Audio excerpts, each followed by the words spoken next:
Alright, we pick up the next segment of games on the Captain's Pinball auction with Williams Paddock.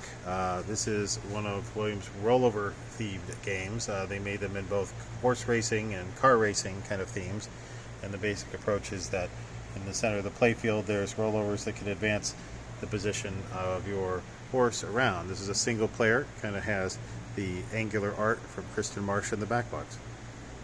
This is odds and evens number 2, and you're just going to look at the condition of this game. We've talked about it before.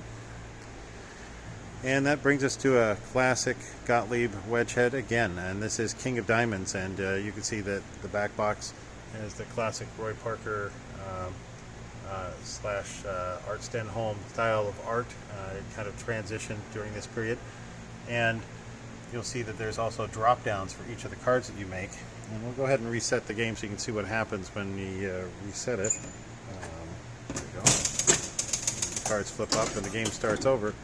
And then you have a chance to make your rollovers in the top and targets around the top of the playfield to get the cards, or the roto target that's in the center that exposes 5 cards at a time.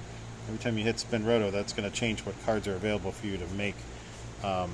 So the play action is really good. You're looking up at the back box to see what cards you have left to do, or you can see that they're still lit on the playfield, and then you try to make those cards at the roto without spinning the roto first. And you could do that, or have the chance to make the long shot around the edge to actually make the cards that way.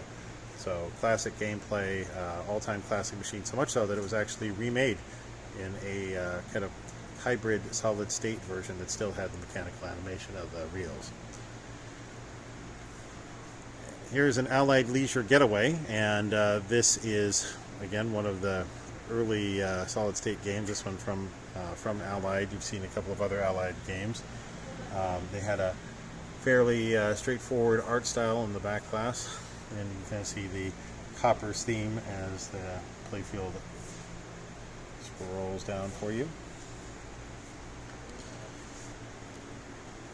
This is Bally's Future Spa. It has a kind of an interesting history with its art, because the back box art was actually done by Paul Ferris, and that's the kind of more the newer style of painting you saw on the Lost World that was used as the basis for the art.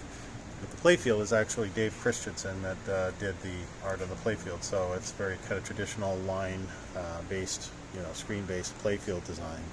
So it's kind of a hybrid game. Very, very wide game with a lot of outlanes, and the bumper area on the right outlane. So it's kind of an unusual pinball machine in its design, and very characteristic kind of fun watery sounds to go with it.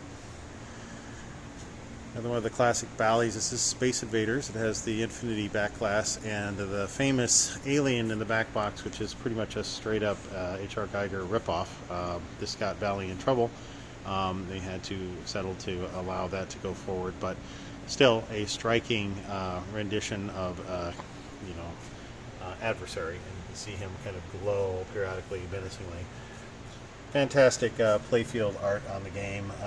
Once again, the full package of back glass and playfield art, and in addition to kind of the themed bumper caps, you see all the detailed